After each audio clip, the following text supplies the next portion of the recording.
أعوذ بالله من الشيطان الرجيم بسم الله الرحمن الرحيم وإذا قيل لهم آمنوا كما آمن الناس قالوا أنؤمن كما آمن السفهاء ألا إنهم السفهاء ولكن لا يعلمون.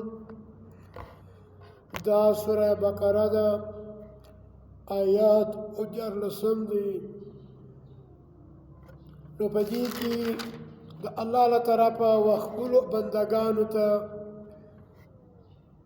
دا حکم کړی دی که څوک ایمان راوړي داسې ایمان دې راوړي لکه څه رقم چې صحابو راوړی دی. که چیرې چا د صحابو رقم ایمان راوړي هغه به پر هدایت وي، هغه به د رحمت مستحق وي، هغه به د الله د دوستی حقدار وي. که چا د صحابو رقم عمل نه وکړي، د صحابو رقم ایمان یې نه راوړي، د هغه ایمان نه دی.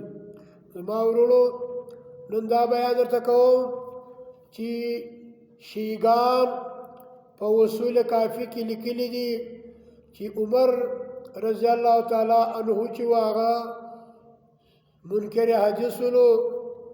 ولی منکر حدیثو کله چې او نبی اسلام پر وخت د زکندان کلم و کاپي وغوښتل نو دور ته وویل چې مې راوړئ دا ایله کوي. نو دا معلومه شوه چې عمر رضی الله عنه چې دی منکر حدیث دی. نعوذ بالله. دغه رقم سنیان وایي چې د نبی علیه السلام په دور کې تراویح 3 شپې وسولې، د ابوبکر په ټیم کې بیا نه دي سوي، د نبي اسلام په ټیم کې هم نه دي سوي، د عمر په ټیم کې هم نه سوي. عمر رضی الله عنه یو ورځ راغلی مسجد نبوي ته، په هغه کې اصحاب صفا ولوسي او د نبي اسلام د ټیمه صدالت اوسېدل. نو دا د شپې چې راغلی ویې کتل نو صحابه اصحاب صفا المنځونه کې څوک هلته ولاړ دي، څوک هلته ولاړ دي، څوک هلته ولاړ دي. نو دور ته وویل آیا دا به نه وکړو چې تاسو په یوه او امام پسې لمونځ وکړي. نو کله چې هغو په یوه امام پسې لمونځ وکړي نو ده وویل چې دا ډېر ښه بدعت دی. آیا د صحابي تر خوله دا ممکنه ده چې دا دې ووځي چې دا ډېر ښه بدعت دی؟ او بدعت خو او د نبي قول کې دا راغلی چې هر بدعت ګمراهي ده، هره ګمراهي سړی جهنم ته رسوي. او دغه رقم د الله په کتاب ثابته ده چې بعضې خلک داسې اعمال کوي د دوی دا خیال چې موږ ښه عمل کوو، لیکن د هغه ښه عمل د الله په قرآن او په حدیث کې نه وي، هغه به جهنم ته ځي.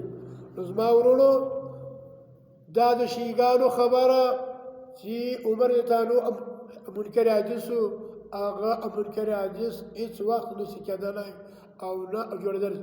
که چیرې هغه منکر حدیث بیا د لمونځ به موږ پر څه رقم کوو، زکات به پر څه رقم ورکوو، لیندین به څه رقم کوو، حج به څنګه کوو، روزه به څنګه نیسو.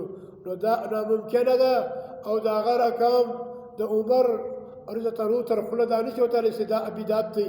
ولې بدعت ګمراهي ده. دا روایتونه شیعیګانو جوړ کړي دي او د عمر رضی الله عنه په خلاف باندې چې هغه بدنامه کړي او مشرکانو و هغه خلکو ته چې هغه فرقې دي، څوک الیادیس دي، څوک دیوبندیان دي، څوک بریلیان دي، څوک نقشبندیان دي، پلانه ډلې دي، هغه ځان ته دا جایز کړي چې موږ ته دا پېښوي چې دا دې وګوره دا بدعت کار خو هم کړی، عمر هم کړی. نعوذ بالله. د الله په قرآن ثابته ده چې تهجد چې دی دا د شپې لمونځ دی، د شپې په اخره کې. په حدیثو باندې ثابته ده، په سنتو ثابته ده، د صحابو ثابته ده، د تابعینو ثابته ده چې دا د شپې لمونځ دی، د شپې په اخره کې کېږي، نفلي لمونځ دی. نو دا ناممکنه ده چې د تر خولې دې دا ووځي چې دا ډېر ښه بدعت دی. نعوذ بالله.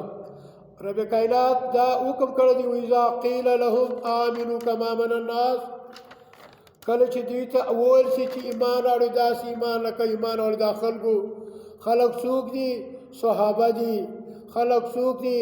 ابي بکر دی، عمر دی عثمان دی علی رضی اللہ تعالیٰ عنہ نو قالو دی بوویل او نؤمنو اموش ایمان اولو کما من الصفاو لکه سره کم چې دا ایمان اولی دی دا بیوکوپو نعوذ بالله هغه د مکې مشرکان یا د یهودو علما یا د نصاراو علما یا د مجوسو د صاحبینو علما ویل چې موږ د ایمان اولو لکه دغه بیوکوپ سره وړی دي الله ورته وایي چې اله واورئ خبردار اوسئ انهم هم الصفاء ولکن لا یعلمون الله وایي خبردار اوسئ بېشکه دوی په خپله بیوقوفه دي دا مشرکانو کافران ولکن لا یعلمون خو دوی نه پوهېږي اوس هم دغه شیګان دغه سنیان چې دي دا د دین دشمنان دي د صحابو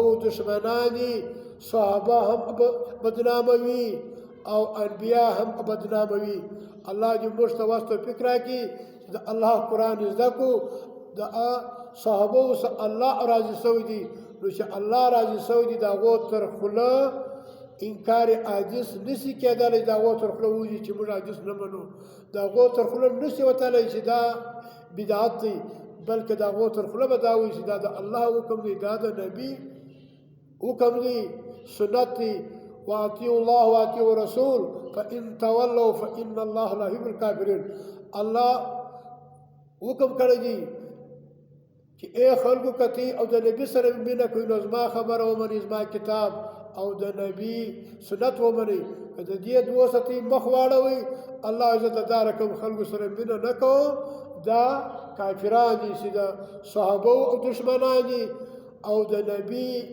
دشمنان دي د الله د اسلام دشمنان دي دا چې کم څوک وایي زه دیوبندي یم بریلي یم شیعه یم اشهد ولا د دې خلکو د اسلام سره بالکل تعلق نشته موږ مسلمانان یو الله دې وس توفیق راکړي چې پر دغه اسلام باندې موږ له مرګ راشي او په حق کې راشي پر دې باندې مړه شو سبحانك اللهم وبحمدك اشهد ان لا اله الا انت استغفرك واتوب اليك